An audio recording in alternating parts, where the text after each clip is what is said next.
Welcome everyone to DC Sociological Society's event on reflections on the 2020 election. Um, yeah, it's great to see everyone. When we initially were organizing this event and thinking about this event, it was weeks before the election, and we were really uncertain about what would happen. So we're really excited to have some scholars here to help us process what happened and what is happening still. And we really hope that as a processing space that our audience here can also be engaged. We're going to direct everyone to post questions in the chat box. Everyone is muted, so we want to recognize that. But let's please post our questions and comments throughout the event in the chat box so that we can engage all of your thoughts during the Q&A period. If you are not a member of DC Sociological Society, I encourage you to get a membership. It is one of the oldest professional society organizations for sociologists, and the membership is quite reasonable. So if you go to dcsociologicalsociety.org, please renew or get your membership for DC Sociological Society. So the way that this event will go, and sorry, I've introduced myself. I'm Amaka Okechukwu. I'm an assistant professor of sociology at George Mason University, and I'll be moderating this event. And first, I'm going to read the biographies of each of our panelists. I'll just go in alphabetical order. Then each panelist will provide some of their reflections for a few minutes each. Then I will pose some questions towards the panelists. And then we'll have the opportunity for a larger question and answer session. And then we'll end the event. In the interest of long Zoom meetings, it being finals season and all of that, we likely will not go the entire 2 hours, but that is dependent on our lively audience. So we'll see how it goes, but I'm excited to get into this event. So first, I'm going to start with the bios of each of our panelists. First, we have Sandra L. Hanson. Sandra L. Hanson is Professor Emerita of Sociology and a Fellow at the Institute for Policy Research and Catholic Studies and the McLean Center for the Study of Culture and Values at Catholic University. One focus of her research is the gender structure of educational and occupational systems in a comparative context. In Swimming Against the Tide, African American Girls in Science Education, published by Temple University Press, Sandra examined the experiences of African American girls in the science education system. Sandra's book, Lost Talent, Women in the Sciences, also published by Temple University Press, was a culmination of her research on the loss of talented young women in the science pipeline. Sandra's research also focuses on the American Dream. Her edited volumes on Latinos and the American Dream, Texas A&M University Press, and the American Dream in the 21st Century, Temple University Press, examine opportunity systems in the US with a concentration on the American Dream for the most recent set of US immigrants. The research also examines the American Dream within cultural, historical, political, sociological, and religious perspectives. Dr. Wanda Parham-Payne is Associate Professor of Sociology and the Sociology Program Coordinator at Prince George's Community College. She is a sociologist whose research interests include the intersection of race, gender, and/or class in the context of the political arena and the African American family. She is the author of The Intersection of Race and Gender in National Politics, a book that utilizes both quantitative and qualitative data to explore the possibility of a Black woman being elected to the United States presidency. Her research has been published in the Advances in Gender Research, Journal of African American Studies, Journal of Black Studies, Journal of Race and Policy, and the Journal of Sociology and Social Welfare. In March 2020, Dr. Parham-Payne was awarded the Dale Parnell Distinguished Faculty Designation by the American Association of Community Colleges. John Kenneth White is a professor of politics at the Catholic University of America, specializing in research and teaching specializing in research and on teaching the US presidency and American political parties. Professor White has been on the faculty at Catholic University since 1988 and is the author of several books on political parties and the US presidency, including Still Seeing Red, How the Cold War Shapes New American Politics, Barack Obama's America, How New Conceptions of Race, Family, and Religion Ended the Reagan Era, and many other books. His latest book is titled What Happened to the Republican Party? So if we will start with Sandra, we can begin.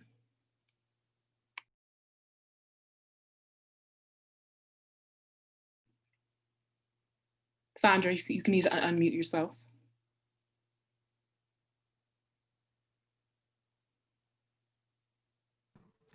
Sorry. I was going to say that part of John White's work also involves co-editing with me some volumes on the American Dream, and he let me put that in my bio and left it out of his. Hello, everyone. I'm very happy to be here, and thank you, Amaka, for having us and leading this panel at this very opportune time. Especially today after the Electoral College and all of that. You know, I think the American Dream concept, which both John White and I will talk about some, is a nice framework to think about this election and the previous election within. This dream has really been a critical aspect of American culture from the very beginning. With the American Revolution and the individualistic, egalitarian values that resulted in the Declaration of Independence, which promise inalienable rights, independence, and all of these things. It's a resilient dream because it has lasted through times where women and Black couldn't vote, during periods of depression, recession, and maybe even the Trump presidency. So it is resilient. Seymour Martin Lipset is a sociologist who's looked at this American culture aspect and said it's quite exceptional, meaning not that it's wonderful or great, but that it's extremely unique. These values on liberty, on democratic egalitarianism, on individualism are really unique amongst industrialized countries. The United States uniquely has this culture from the very beginning. The downside of this American dream is this individualistic approach, which is revealed in a lot of Trump's beliefs and policies, and that is a lack of support for government programs or government assistance. Instead, there's a set of attitudes that are essentially blaming the poor for their position, because the rag to riches ideal of the American dream suggests anybody can make it. Little understanding of structures that are forces that might affect opportunity systems. Every other industrialized country, public opinion polls show they recognize those forces, those structures, gender, race, class, etc. This is not the case to the same extent for Americans. The ideology of Americanism is very interesting. John and I have written about this. It doesn't involve a nationality based on community, as in other countries. For example, you couldn't be un-English, but instead, it's a matter of ideology, not a matter of birth. And in fact, you can be un-American. So this shows the power of this set of cultural ideals. And it's exactly the power that Trump used to become very effective using just pieces of this dream. He told us first in his attempts in 2016 towards the presidency that the American dream was dead. Then, as John writes in some of his work, later during his presidency, 2017, it's alive and well. But his version of the dream, and he worked to convince Americans that it was obviously America first, that immigrants were a problem for the dream, for American jobs and culture, and other statuses were a problem too for the dream. Muslims, women, disabled, people of color, and others were a threat to the dream. He argued for nationalism, getting out of international agreements and keeping jobs here. He wanted to convince us that those who worked for the poor were socialists. He was anti-science, and he crafted a lot of this out of whole cloth. All of these ideologies were coming out of a part of the American dream that stressed freedoms. He eschewed masks with the idea of freedom.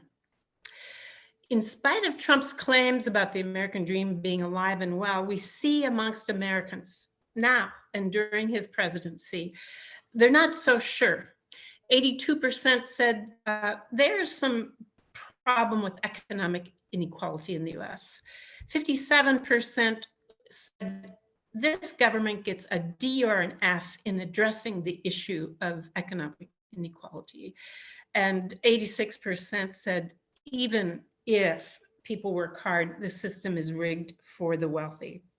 So John White and I found even before Trump, there was a crack developing in the dream where middle-class white Americans were starting to think maybe the dream was dying, even though there was still considerable support. This correlated and had to do with streams of immigration and other cultural changes that were going on in the US. And you have to understand that white middle-class Americans think the dream is especially for them. They feel particularly deserving and entitled to the dream. So when this group started getting disillusioned about the dream, and also to some extent rural Americans who were very worried about government programs for the poor and this,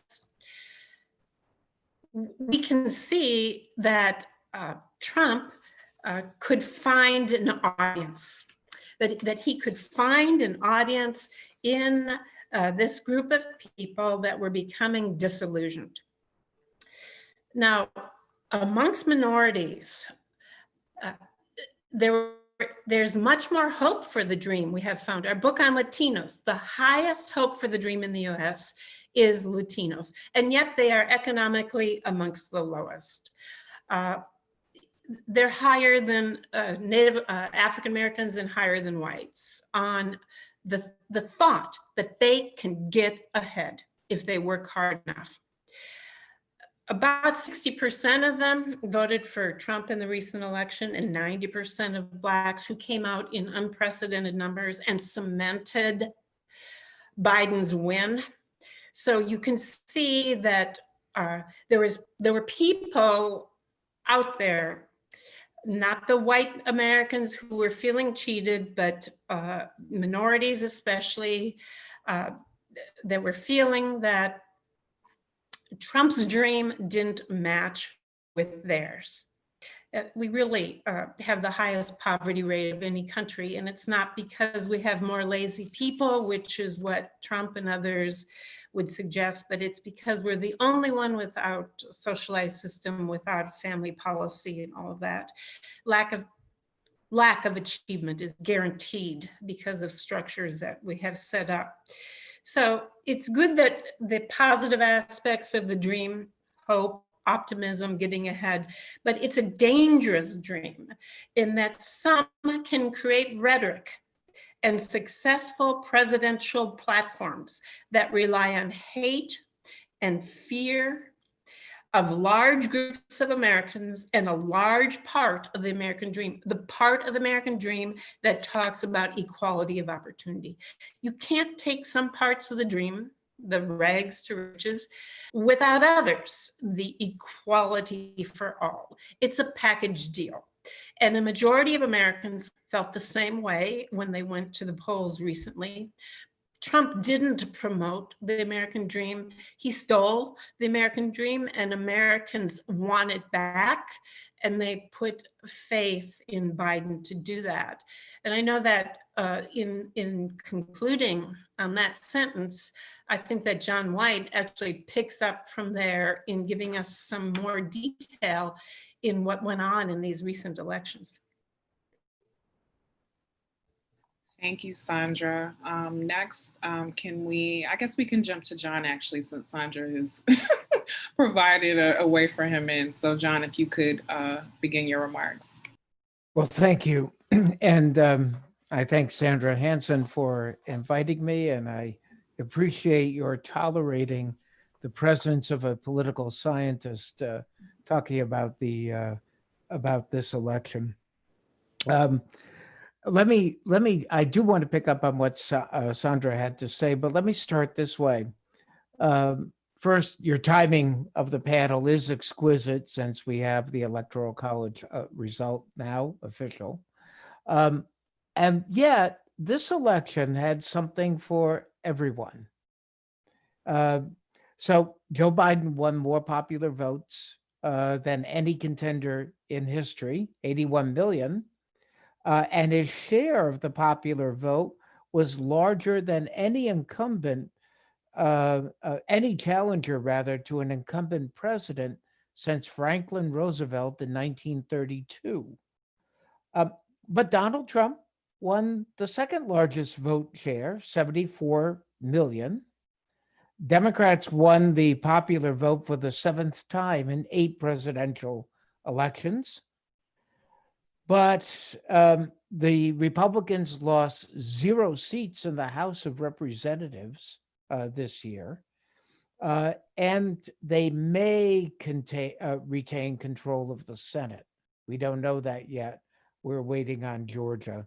If they do get the Senate, the Republicans, this would be the first elected president to face a divided Congress since George Bush the first, and the first Democrat elected to face a divided Congress since Grover Cleveland in 1885.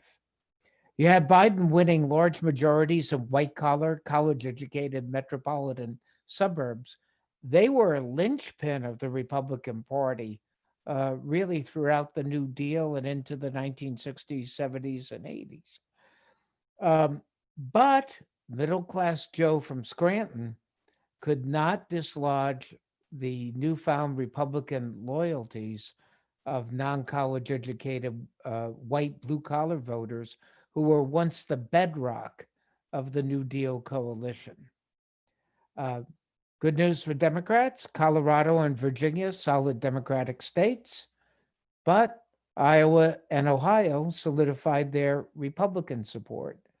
Georgia and Arizona fell into the Democratic column, but Florida was slipping more firmly into the Republicans' grasp, and Texas remained as beyond the Democrats' reach as ever.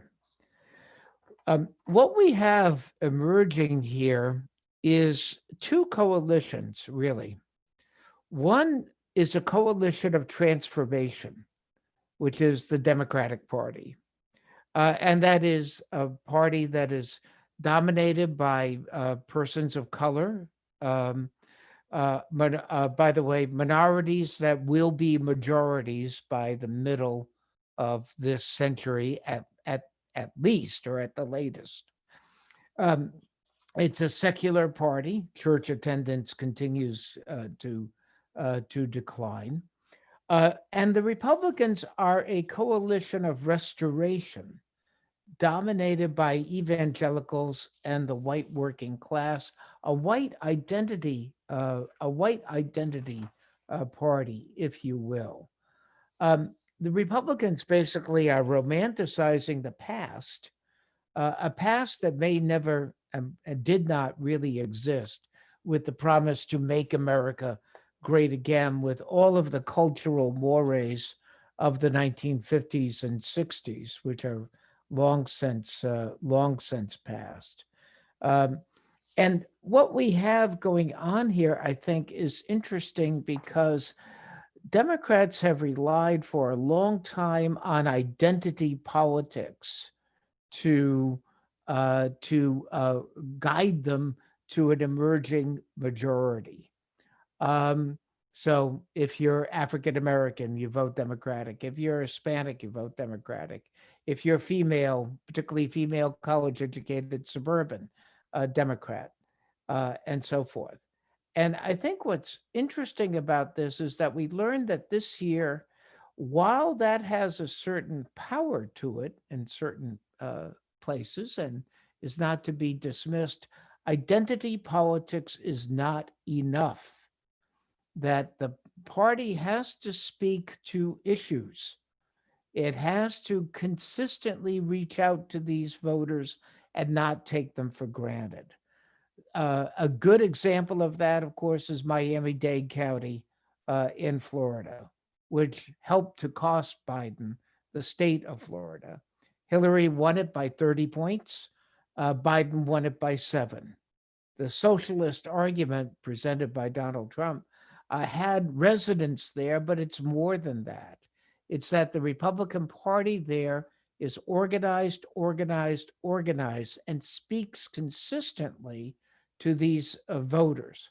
We saw the same thing in Georgia on the Democratic side, and where you have Stacey Abrams, not just with her Fair Fight organization, enrolling new voters so that the number of non-registered voters in the state of Georgia has dropped now to 2%.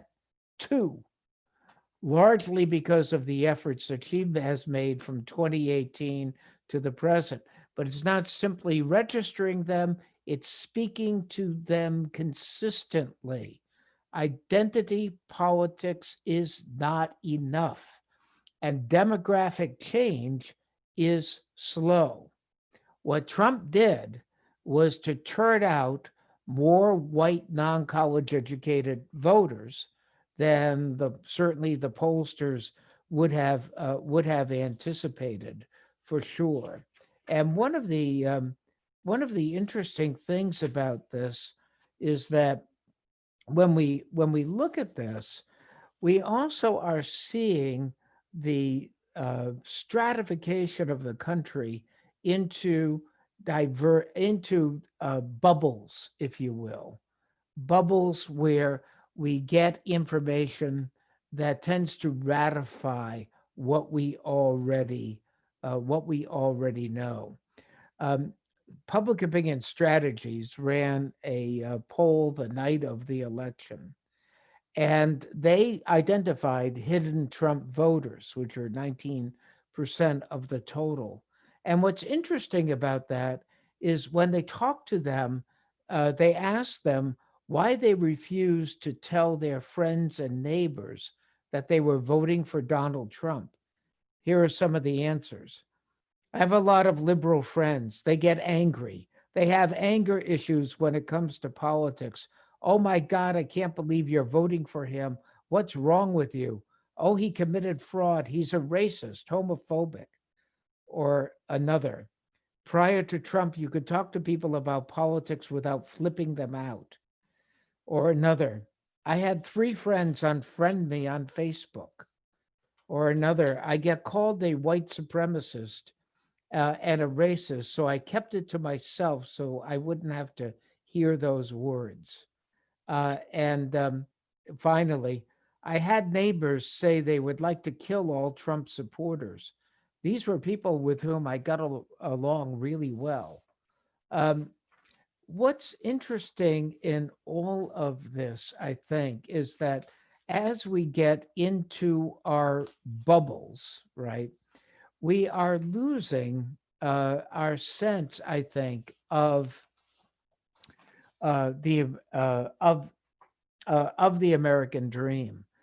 And let me put it this way: 2020 is not a realigning election because of that whataboutism, but it is an important election potentially, but it depends on results. Younger Americans have grown up with a politics of disappointment and a lack of government success. And we are losing the American dream, the ability to think of ourselves as a nation where the dream can be realized, where we can think anew, act anew, and become someone that is truly self made. More Americans not only question our institutions and lack confidence in them, but they are losing confidence in their ability to remake themselves. Um, Joe Biden likes to describe America in one word: possibilities. But what's going on, I think, is that loss of not the American dream, but also this notion of American exceptionalism, that we're a nation set apart from all others. And I think the importance of 2020 in the end is not simply when we look at groups or we look at identity politics, but when we look at what are the results. What are the governing results? Because important elections like 1860 or 1932 had results that made them realigning elections. A civil war was won, a New Deal was instituted. We are certainly been in since 2000 at least a politics of disappointment. So the task for Joe Biden is to not just restore America's sense or belief in possibilities, but to provide results that give his long stated aphorism true, real meaning. Thanks. Thank you. And then finally, Dr. Parham-Payne. I'm going to be much more brief. I think going back to the Obama years, and I think I have a slightly different perspective as to what has happened these last several years. I think for some, we saw complicity on two different levels. So first, I think with the election of President Obama, while Black people certainly didn't think there was suddenly this into systemic racism by any means, I think it nonetheless made us, on one hand, feel as if progress was definitely being made. You have to remember, we didn't just have the first Black president, we had, I think it was the second, we saw the first African woman attorney general. We saw several firsts happen during that administration. So I think on one hand, we were kind of comfortable with the progress that was happening. But at the same time, during that administration, we saw the killings of men, women, and children of color. And so that was eye-opening for us. So when the 2016 election happened, I think that people of color certainly understood what was at stake. Certainly Black people understood what was at stake. So when we heard the dangerous rhetoric, we were definitely dutiful in going to the polls, though not in the same numbers as we did when President Obama ran for office. At the same time, I think we saw complicity among white people who were saying, let's try something new. He's different. Let's elect him into the office, while taking for granted or assuming that the democratic norms would somehow stay intact, right? So I think it took us coming to almost the edge of the destruction of those institutions being destroyed. We saw a convergence of an economic crisis, a health crisis we're still in, The racial crisis, I can't say emerge. I'm going to say they've gotten worse.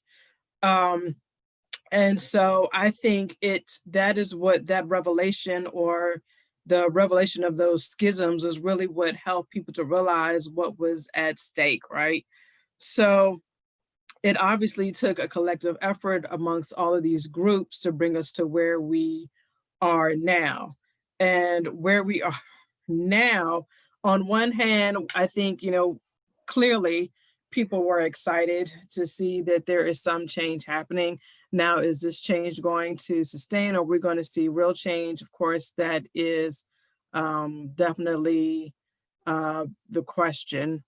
And as someone, I think John White noted, Dr. White noted, that we do definitely have a split Congress. We're not sure how this is going to translate into policy-wise. Nonetheless, I think what has happened the last 4 years has definitely shed light on just how precarious our democracy is. It'll be interesting to see what steps are taken to try and more formalized, because we've been relying on norms all of this time.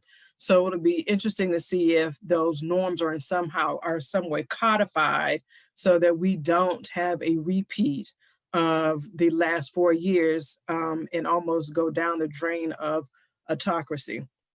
So again, it'll be interesting to see what happens in these next 4 years, and it'll be interesting to see the extent to which the role, or I want to say, because I'm confident that changing demographics is actually going to have some type of impact as we move forward in the country. So I want to see how that's going to play out. Thank you, Dr. Parham-Payne. So I do have a few questions that I'll pose to individual panelists, and all the panelists can respond, but I'm just directing them towards particular people. So Dr. Parham-Payne, as someone who has explored the intersecting dynamics of race and gender in American politics, I wanted to know your thoughts related to, right, Kamala Harris, right, our first African-American, the first South Asian, and the first woman vice president in our history. So I wanted to know your thoughts about what she brings to the contemporary political landscape in this position, and perhaps what prepared us to get to this point. Okay, so first I need to preface by saying I am like the president of the Kamala Harris fan club. I have been day one Kamala Harris from the time she announced her candidacy for president. When she suspended her presidential campaign, I even posted on Facebook, I knew this would not be the last that we saw of her. And I always had this suspicion that she would probably be his number two. So while I was screaming and crying on the day it was announced, at the same time, I was by no means surprised.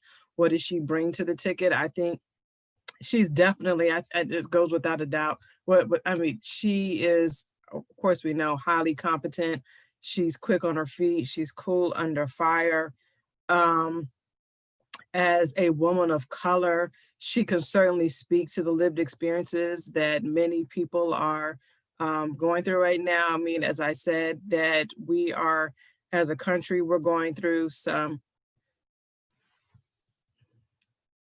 because when I say it like that, it makes it sound like this is a recent emergence. We're continuing to go through some very significant challenges as a country in terms of racial differences.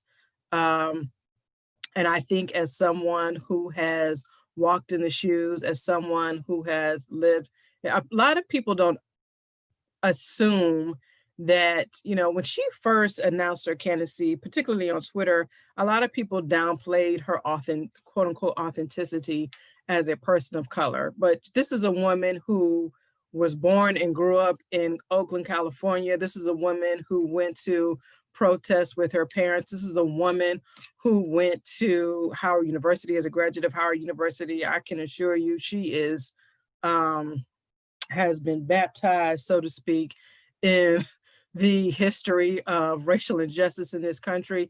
But also as a woman, she certainly also can speak to those issues that are often challenging to women in the public sphere.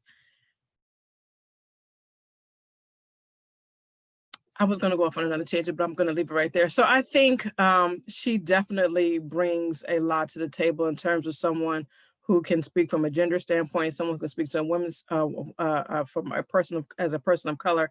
But also, people often realize, there's always this assumption that if you're a woman, you can only speak to women's issues. But the research has shown that oftentimes women politicians on the national level they don't only just speak to domestic issues like education and health. They're also the same people who can speak to issues of defense, and things of that nature. This is a woman who has served on the Senate Judiciary Committee. When she first went to the Senate, she asked, why aren't there a lot of people serving on the Senate Judiciary Committee? I'm sorry, on the Intelligence Committee. She served on both. She serves on both the Judiciary and the Intelligence Committees.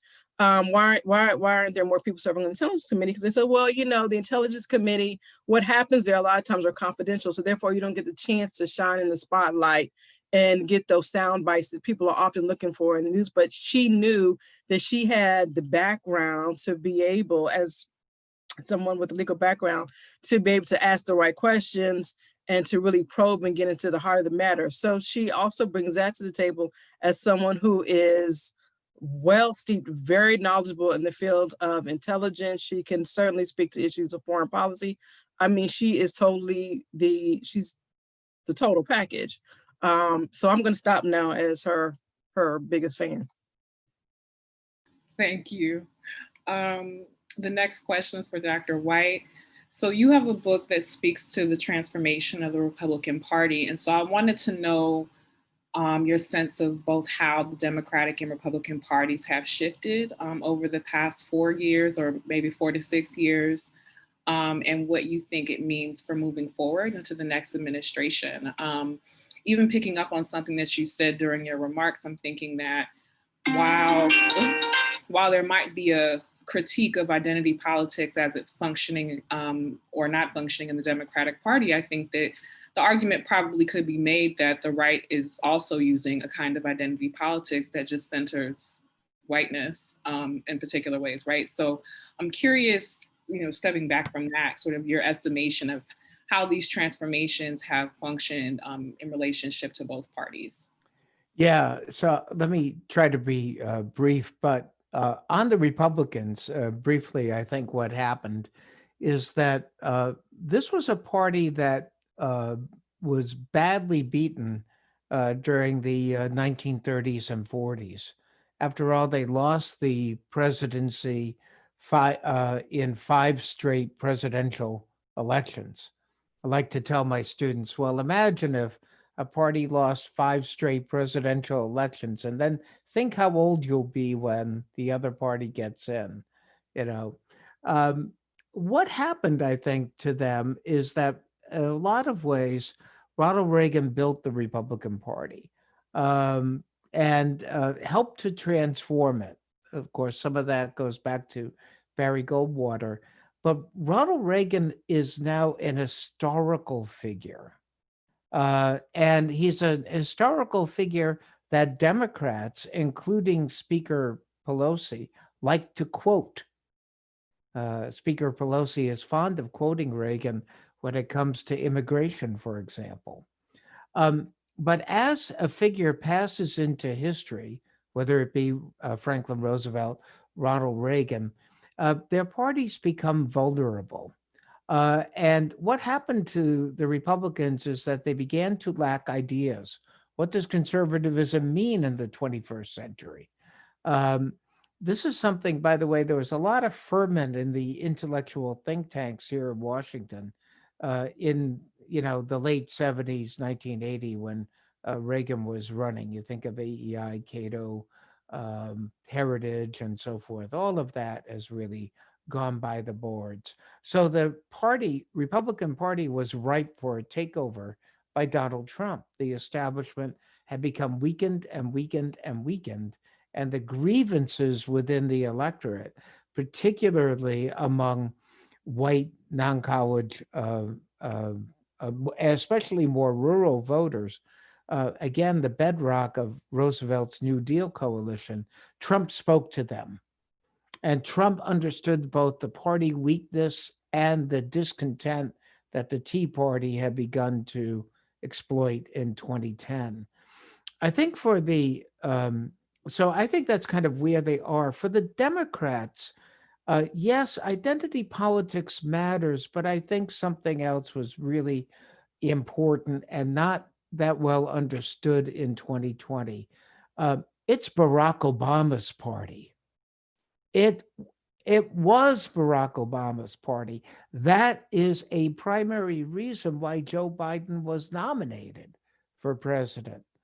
Um, and I think what's interesting is that the Democratic electorate, and certainly the primary electorate, is not on the progressive end of the spectrum. This is not Bernie Sanders' party. It's not Elizabeth Warren's party. This was a party that was center left. It wanted a moderate policies. It did not want Medicare for all and some of the other things that other candidates proposed. Now, I think that a lot of the Democrats can't rest on that, so they have to come to some governing strategy, which I think is to build on what Obama did, to build, for example, on Obamacare. But it can't be a party of restoration to the status quo ante. It has to move forward, forward on climate change, forward on making real, if you will, producing results for people that have been left behind, even those that were left behind during the Obama years. So I think that they're at a transforming moment. What will be interesting to see is how Biden keeps all that together, particularly from the progressive left, and then the more moderate elements of the party that also understand that you can't govern unless you win. And one of the things that we saw in 2020 is again where Democrats did well in suburbia, which were trying, and suburban voters were trying out the Democrats in 2018. And they were giving a nod to Biden, but not to the Democratic Party. And so we're at this very interesting moment of transformation in our politics. Just one last word on the Republicans. The Republican Party is the party of Donald Trump. He owns the party lock, stock, and barrel. And the Republicans in government are too afraid of Trump to even as a defeated candidate, to relegate him to be the titular head of the party, which is what happens to losing presidential candidates. And the title is as important as it sounds. But Trump is going to be much more than that, I think. Thank you. And for Dr. Hanson, so you and John have collaborated on work related to notions of the American dream, which you mentioned earlier, and a book that focuses on Latinx communities, I guess, relationships to the American dream. I think it's interesting in this past election, there appeared to be more, at least from my estimation, more of a public conversation regarding the voting patterns of members of the Latinx community. And I think in particular, attention to perhaps a lack of consensus or lack of uniformity here, right? So that there are splits and there are differences according to national origin, class, race, like all as it relates to Latinx identity. And so I'm wondering, drawing from your work, if you could speak to some of these differences and perhaps how these different, dreams perhaps are mapped politically. And, John can also jump in as well, since you guys both worked on this. Yeah, it's so easy to think of Latinos as a single group, and the same with African Americans. For each, there's so much diversity by class, by region, for Latinos by country of origin, by religion, and by other issues having to do with residents and communities. The Latino community, when we originally were looking in 2016, even Pew, which is a major Catholic research organization, talked about the Latino vote and the Catholic vote as being basically the same thing, that the Latino vote was the Catholic vote, and that Catholics also were monolithic, which is another mistake. None of these groups are monolithic. They all have tremendous diversity. And one thing that's happening with Latinos is the fact that many are becoming evangelical. Evangelical community has a very good speaker from the Pew Foundation talked about this after the last election, that they are finding a home in the evangelical community, and Trump spoke to them. And also there are many Latinos who are middle class, who have achieved, not just Cubans, but others, and who are feeling threatened by some of the same factors that Trump was trying to make us fearful of. So I would say that even though they're at the lowest ranks overall, that is true. They're below African Americans. They're not below Native Americans, but every other group, socially, economically, in terms of housing, in terms of income, in terms of occupational status, they are at the lowest, but they're the highest dreamers, so that they have the highest level of dreams for getting ahead. And I think that Trump, in his talk about freedoms and of opportunities and of America, did catch on to some of these dreamers who hadn't been that successful under earlier administrations, and thus pin their hopes here. John, do you think that captures some of the diversity and some of the misnomers about any racial group being a monolithic group, that they're all poor, they're all Catholic, they're all whatever? Yeah, no, that's 100% right. When we speak of the Latino or Latinx vote, it's a very complicated vote. And to lump them as one large group is a huge mistake. We're well aware of the Cuban Americans in Florida, for example. The Venezuelans are also very sensitive to the socialist argument that Trump was making. But I think there's also an interesting a point here, which is that Ronald Reagan did not want to build a wall. Quite the opposite. He actually wanted to have free pass, basically, and to grant amnesty to those that were in the country illegally, many of them Hispanic. Why? He saw them as future Republicans, strong families, successful business people eventually, that they would come to live the American dream, and that then their set of concerns would gravitate to the Republican Party, not just along cultural values lines, but along economic lines.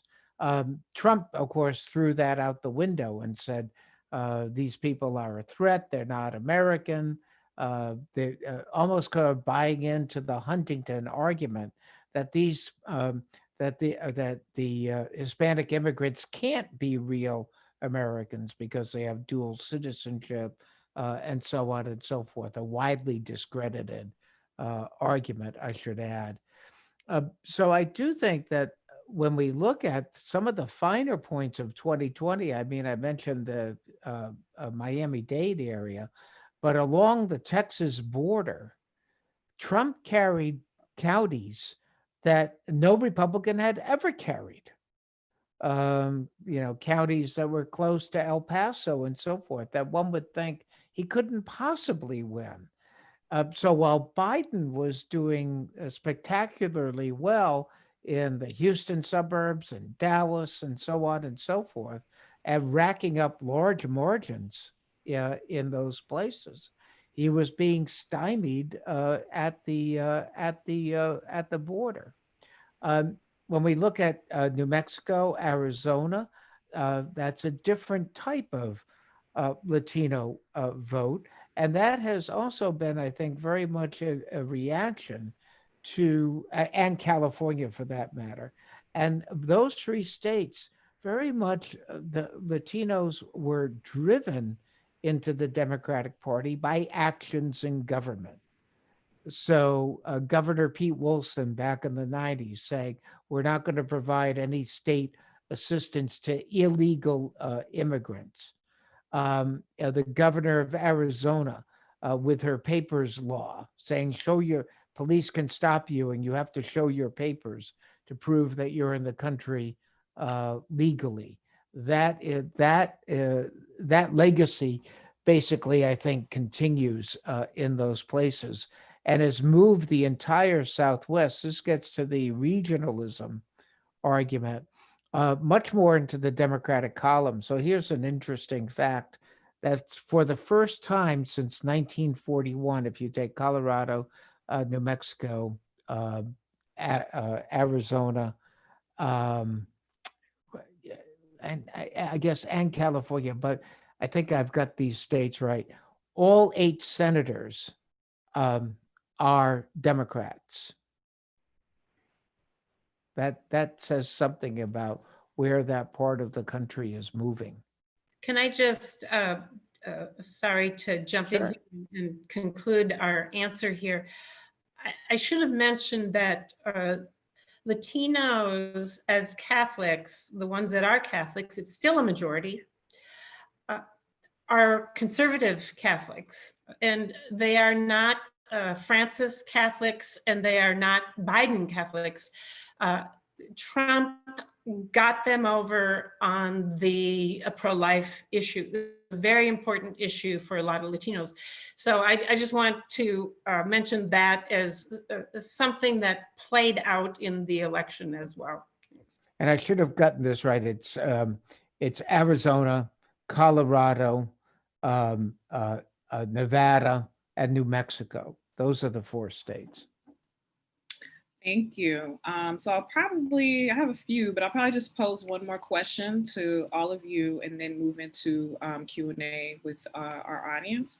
So, for me as someone that studies social movements and political contention, this was a period, the past 4 years and going into this election season, this was a period that was certainly shaped by many different forms of political mobilization, from Black Lives Matter and the rebellions that emerged out of responses to police violence, to the March for Our Lives, the Women's March, and even the kinds of Trump-based collective action, everything from the anti-mask protests to white militia violence, which thinking from Charlottesville to even that of this past weekend in DC. I think that with the Biden administration coming in, people have kind of released a kind of collective exhale, but it's my estimation that this activity is not going back into the box or in a closet, right? So what are your thoughts about the persistence of these kinds of political actions moving forward as we go into the Biden administration? And that question is for everybody. So anyone can answer it or no one can answer it, but it's a question I'll pose. Quickly, because I want other people to talk. Having grown up during the big protest era, of the 60s and 70s. My students say, what does it feel like to have been around when the women's movement, the peace movement, the anti-war? And now we can say the same thing to them. And I think that's really brilliant of you to bring up that this is now this period of tremendous social movement. And it's my thought as a sociologist is that Trump did help us understand one thing, and that is that we're still a very racist, sexist, divided country, and that he did it in such a blatant way, and it was so offensive that it finally convinced people we had not gotten there on race, we had not gotten there on gender, and there was work to do. Yeah. No, I agree with that 100%. And I think what's interesting is that the movements that you mentioned, quite rightly, by the way, are outside of the political party apparatus. And so one of the challenges, I think, I come back to this need for both parties, but particularly the the need for the Republican Party to speak to those voters, which they are not interested in doing with Donald Trump. And I think the second thing for Democrats is to be stronger institutionally and organizationally. And it is a weakness of the party at the national level to not harness that energy and pull it within the party so that you're speaking to those voters, you're energizing those voters. If Democrats win the 2 Senate seats in Georgia, it's not really a testament to the Democratic Party. It's a testament to Stacey Abrams and her ability to organize and speak continuously to voters. And one of the most important appointments from this standpoint that Biden can make is appointing a chair of the Democratic National Committee. One name floated is Jamie Harrison, the Senate candidate from South Carolina. And this relates to one other really interesting thing too, is that Democrats don't lack resources. This was an election where the money flowed in like you would not believe. So their candidates like Gideon and Harrison and others in the Senate that lost, they didn't lose for lack of resources. So the ability to organize isn't just raising money.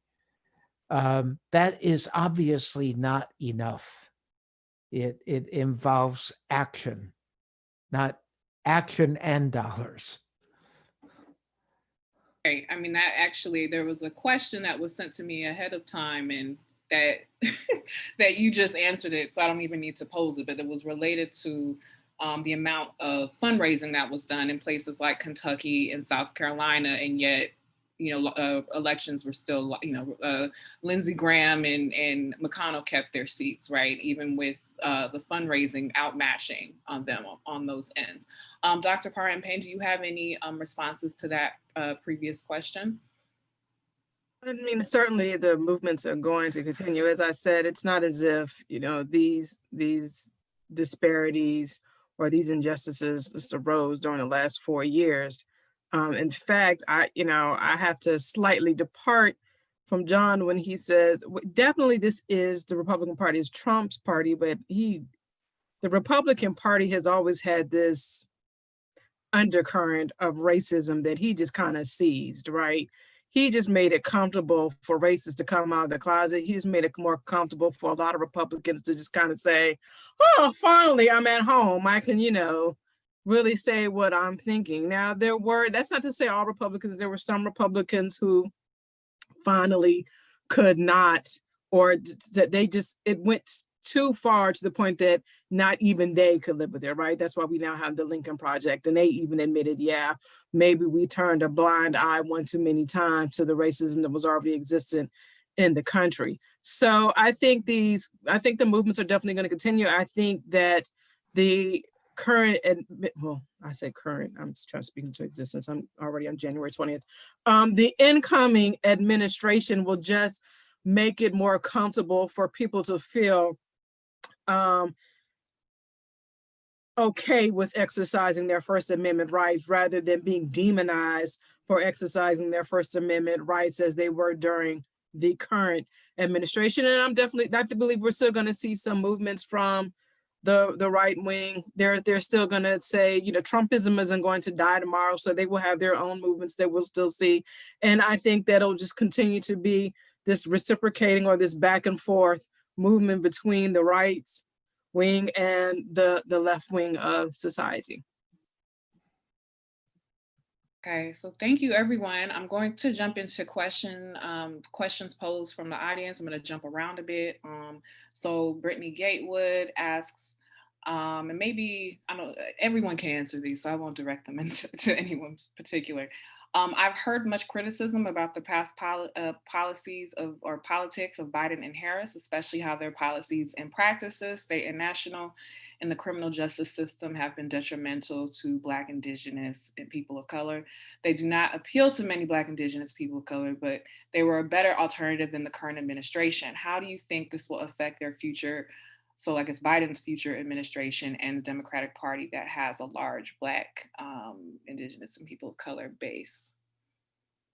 So anyone can jump at that one. And maybe I'll actually first direct it towards Dr. Parham-Payne, since you're the president of Kamala's fan club, and I'm sure you're familiar with this critique. Actually, I was like, can I answer? Okay, actually, I was going to say that, you know, I think she is more progressive than people realize. Yes, she has a background as a prosecutor, and I think that's why she got a lot of pushback from people in the Black community. However, she explains in her book, The Truths We Hold, which of course I read as the president of her fan club.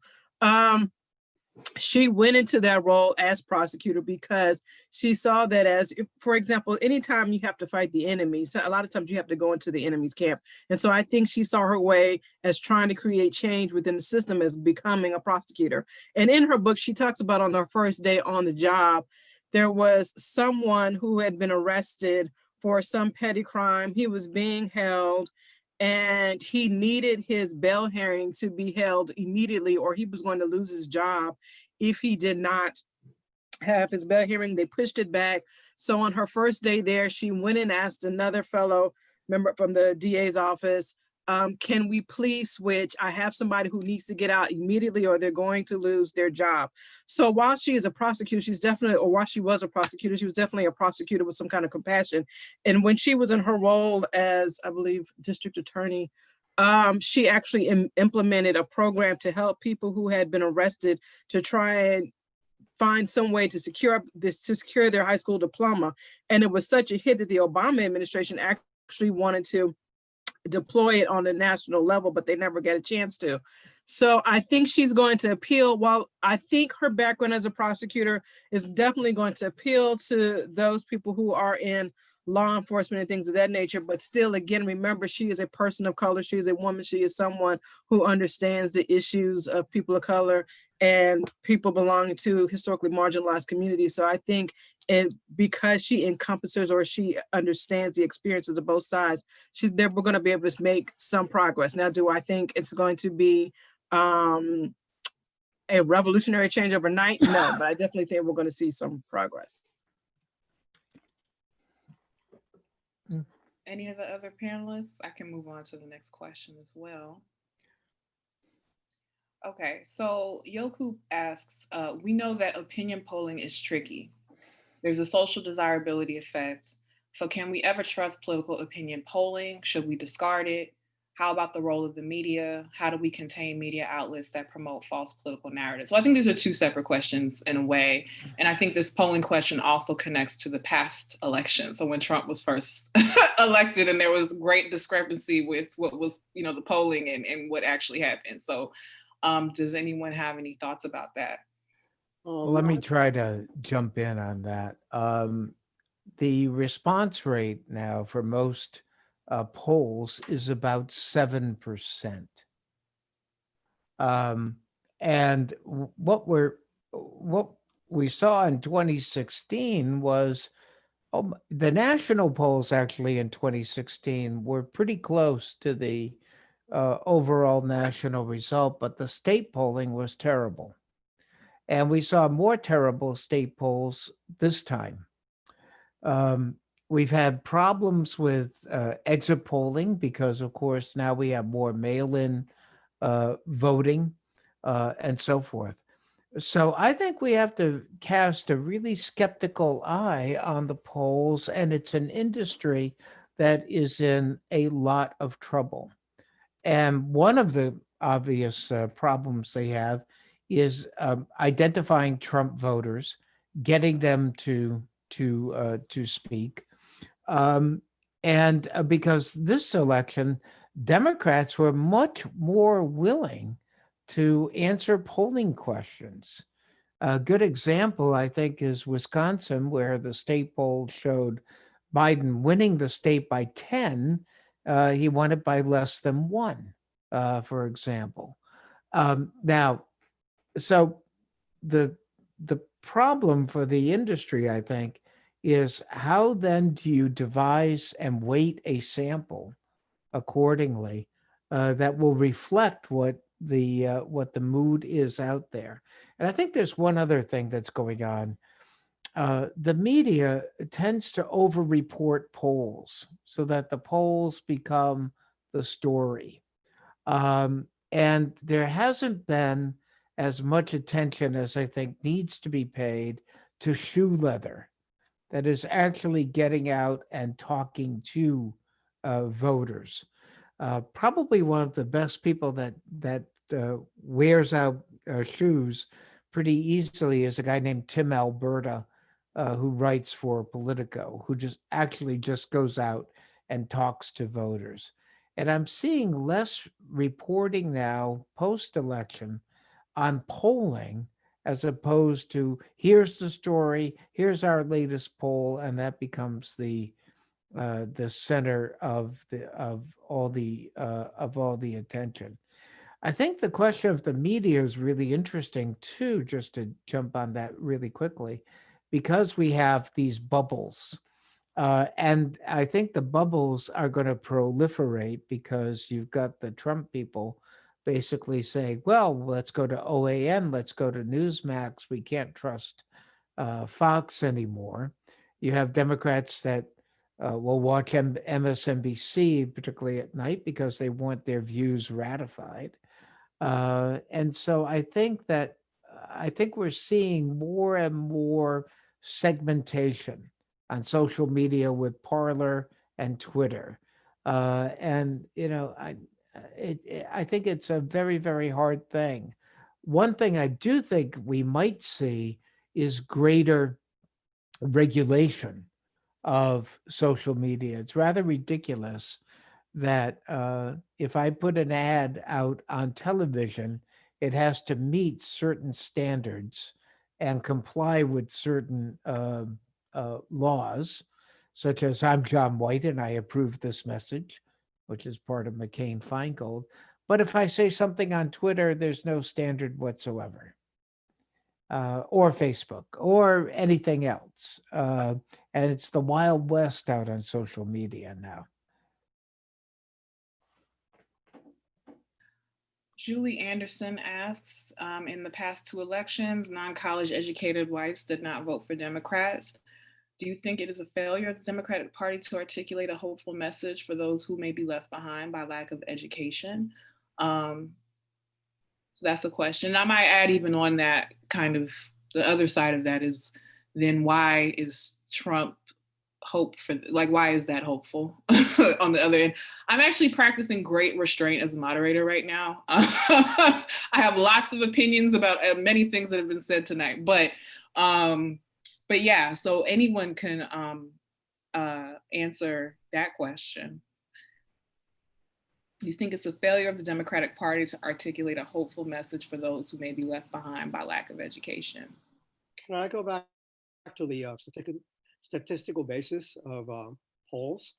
When I studied this 40 years ago at the University of Michigan, the Survey Research Center emphasized that the whole basis of doing polls was that there was a random sample that represented a sample.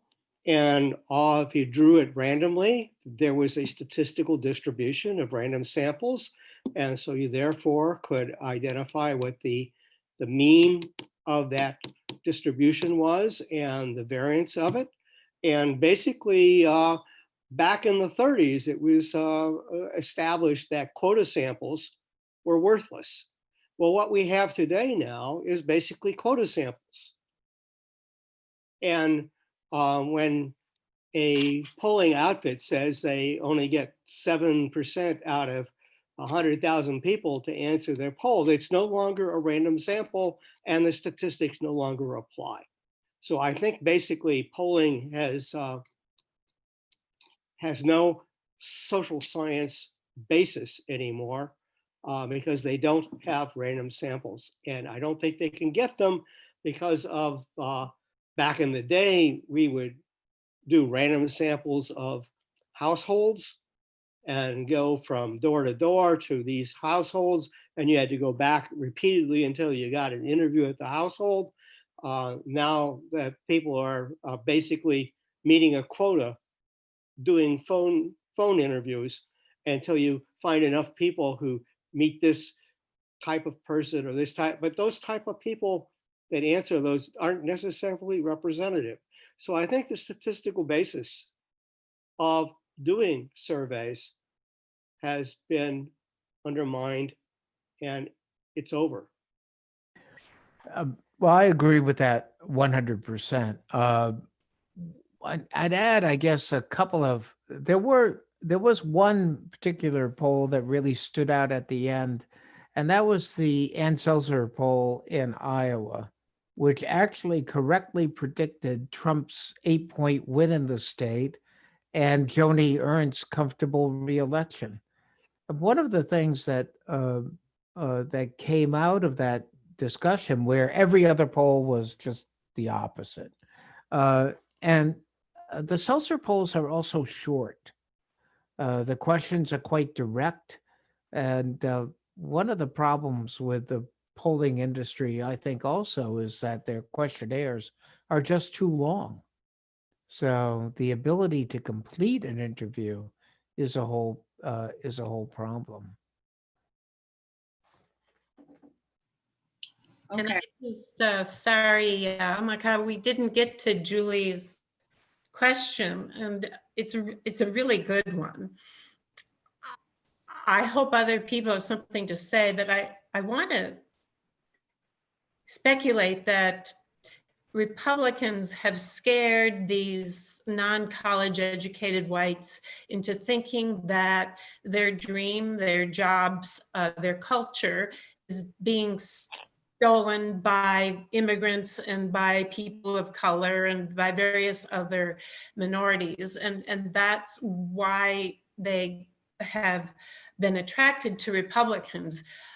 I don't suggest that the Democrats become racist and misogynist in order to get this group back, but I do understand why they went towards the Republican Party. Which is why. Well, I think a lot. The Republicans told them that the reason for their not doing well and their lack of mobility is the threat from immigrants, the threat that immigrants are taking their jobs, their livelihood, their culture, and other groups are also stealing this American dream. So they looked to Republicans who gave them an answer and a group to blame for their lack of success. Yeah, I agree with everything that Sandra said. And I think that one of the most damaging things for the Democrats was Hillary Clinton's 2016 comment about a basket of deplorables being for Donald Trump. I think that carried a lot of weight with those with those voters. And so the reasons why I think they voted for Trump were not only economic, because they had been left behind in the recovery under the Obama administration, and their communities are populated by dollar stores and Walmarts. I mean, isn't it Charles Murray, I think, that talks about Fishtown versus Belmont. Fishtown is a declining community, not that many college educated voters, jobs have left. Belmont is upper middle class, everybody's got a college education, they're a teacher, a doctor, a lawyer, whatever. And so the reasons are also cultural. Um, it has echoes of Thomas Frank's "What's the Matter with Kansas." Um, and I think the problem with Hillary, certainly in 2016, was she didn't go to these communities. She didn't actually speak to those voters. Um, and at least Biden did. Now, he did better than Clinton did, but sometimes better is okay, because you have elections like Pennsylvania, Wisconsin, Michigan, that are won or lost at the margins. And the ability constantly that Biden demonstrated to tell his story about Scranton and the kid from Scranton, that was important. And one of the things that's also true about campaigns that are successful is that they have a consistency of message. And if you go back to Biden's announcement speech and go to his victory speech, they're almost one and the same. But I think that the administration has to show tangible results to these communities as well. There has to be continued engagement, but real results in terms of manufacturing jobs, in terms of making community college free. That will be important to those communities. Another question, did the movements this year finally get people to see the divisions in the US, or did it just come to light to the white middle to upper class people in the US?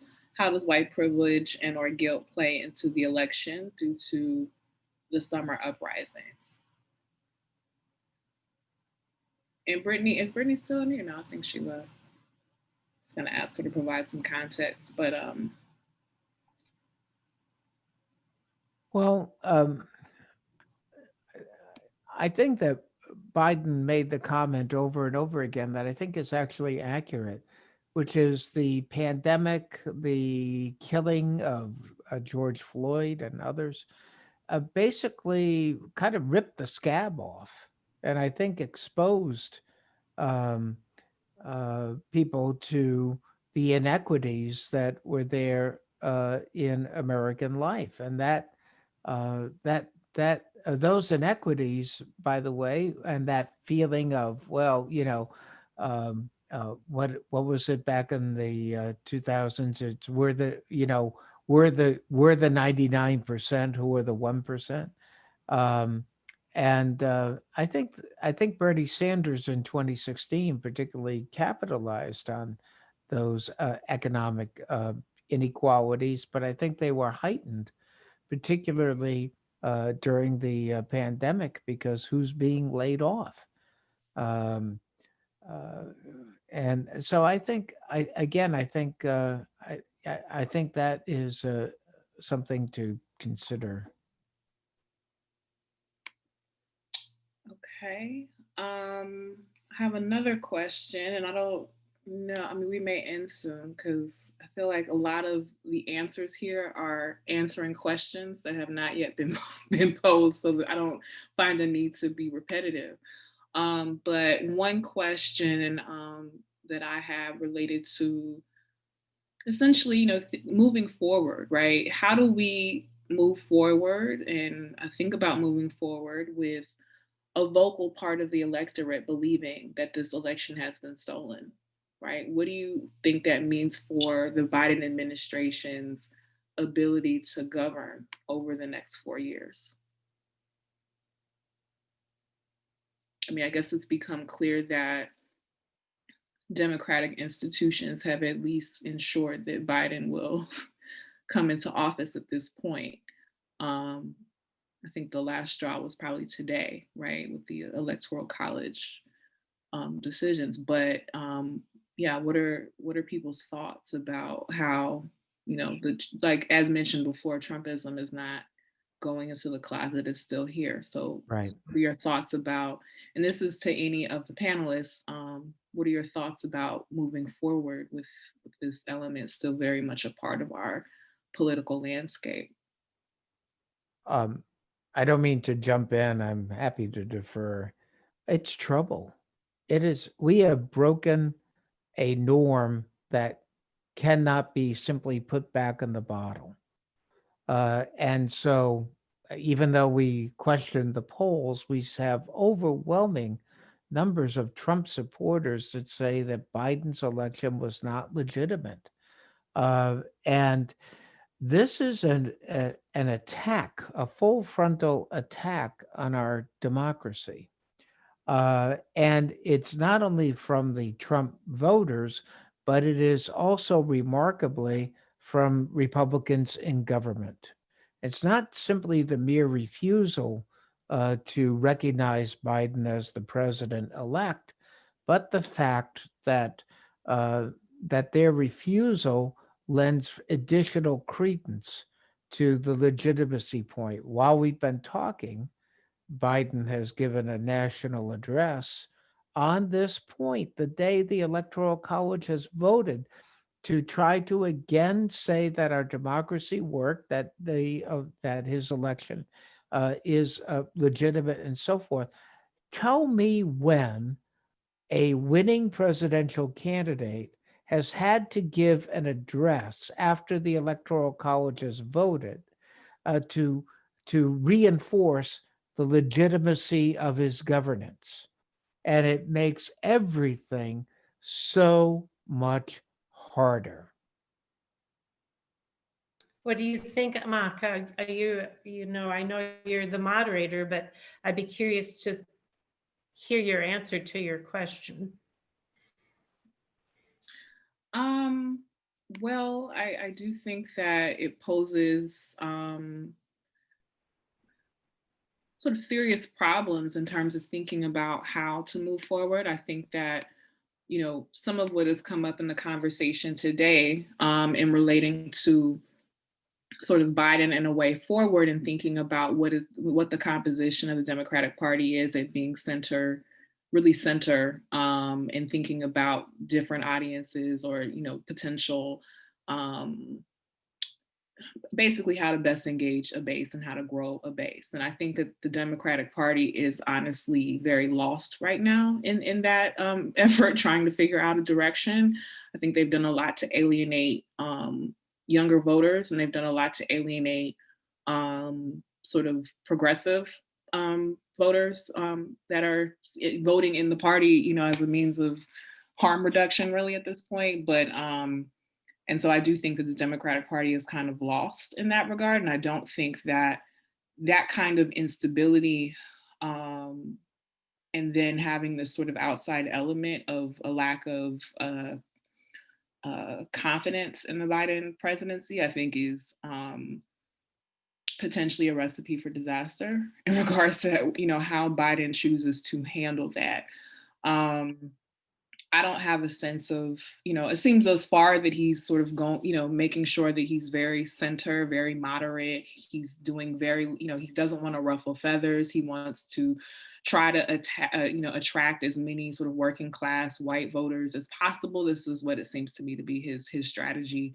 And so even in response to like Black Lives Matter, rebellions, or those sorts of things, right, we have a very reform and sort of, you know, I am buying into these institutions, even though lots of people are questioning their legitimacy.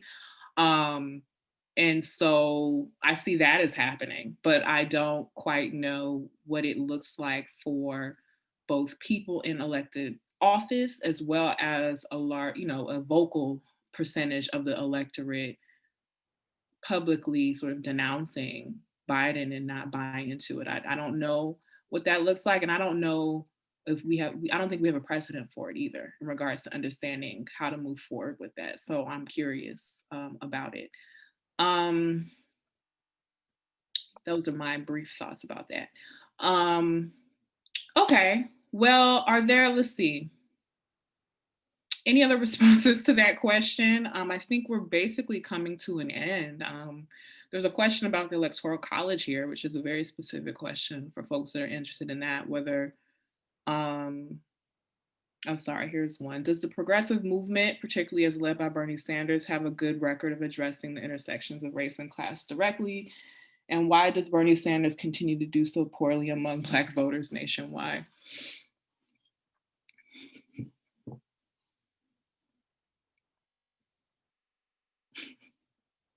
Sorry, but I'll take a stab at this.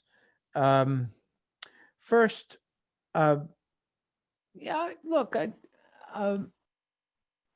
it's Barack Obama's party. It's that simple. And Joe Biden was Barack Obama's vice president. I think that was and certainly the Biden campaign, I think, made a calculation very early on that that was going to power them in places like South Carolina and in the other primary states. Sanders never had a long record of interacting with African-American organizations that I'm aware of, and Vermont is overwhelmingly a white state. Now, I mean, the other thing about the progressive movement, certainly as led by Sanders, it can't win elections. And so the Justice Democrats, which are another piece of that movement within the party, they win elections in districts where in a general election, it's not competitive. So, Presley, Cory Bush, Jamal Bowman, who am I leaving out? But these folks basically ousted long-time established Democrats that had also lost touch with their districts, but they're not competitive districts in general elections. And that is a problem. You can't govern unless you win. Other responses, other thoughts related to this? I think it's largely focused on the fact Bernie Sanders is largely a Marxist, and we all know Marx really did not have an analysis of race, and I don't think that it was really a focus of Bernie Sanders. In reading Simone Sanders' book, that honestly I didn't even know she had put out a book until I was just on Amazon one day and I thought, oh, let me get this book. She talks about her role on the campaign and being one of the few Black people on the campaign. And there was some incident where she had, it was a racially motivated incident. And up until that point, that was not the first one she had, but up until that point, she had been able to pretty much handle it until one day she just couldn't anymore. And she just had this outburst. Well, I don't want to say it was an outburst. She was being human. And she began to cry. And Bernie Sanders just stood there looking clueless because he just could not understand what was happening. And it took his wife to explain to him that something racially had happened to her, and that is why this was happening. So I think that he himself has just been kind of aloof in matters of race. I think he kind of gets flustered when discussions of race come up, but that's not to say that he completely wants to ignore them. But I think he hasn't had a real come to Jesus moment. And I think, in response to this,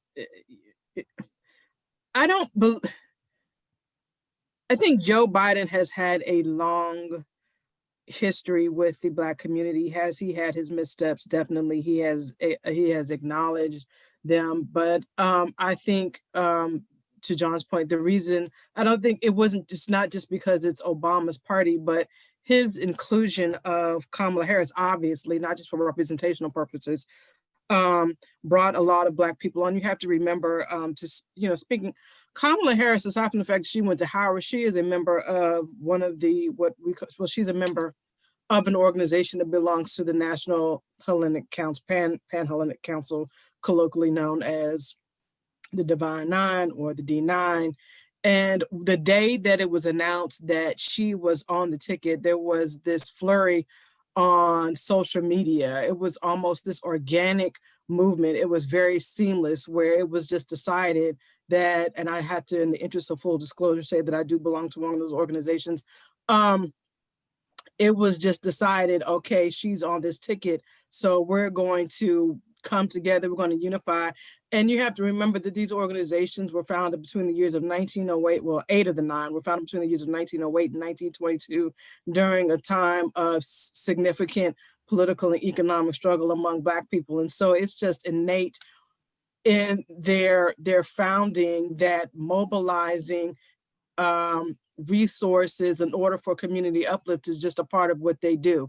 So getting voters to the poll and things like, and getting the support of Black voters was just it was second nature to them, because this is something they have done historically. So they did not have to do a lot of work to put an infrastructure in place, because that infrastructure was already there.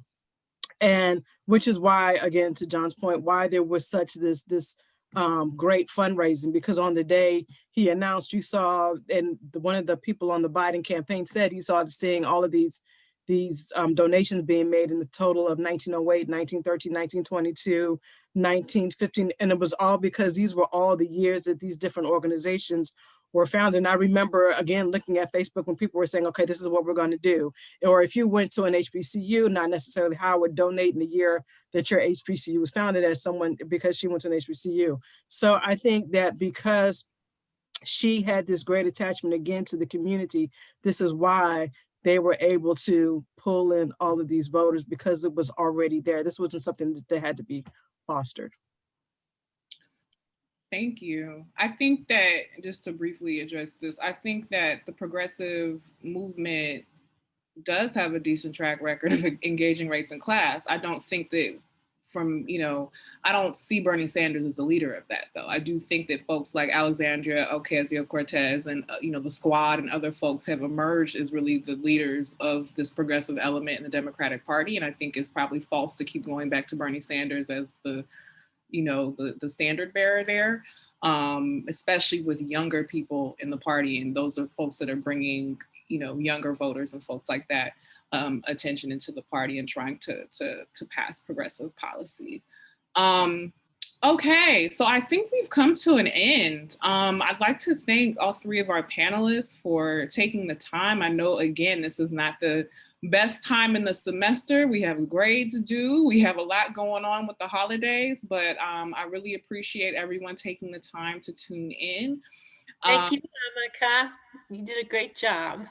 Thank you. I suggest that if you are not already a member of DC Sociological Society, if you go to dcsociologicalsociety.org and get a membership and join the listserv so you can look forward to our future events. We've had to do a lot of thinking and sort of creative decision-making with COVID still with us, but we are still doing Zoom events and planning other forms of engagement. So if you could please just tune in and show up in whatever way you can, that would be wonderful. And Yoku, is there anything else that we should mention? This event was recorded, so I'm sure it will be posted at some point, so you'll receive an email in regards to it being posted on the website.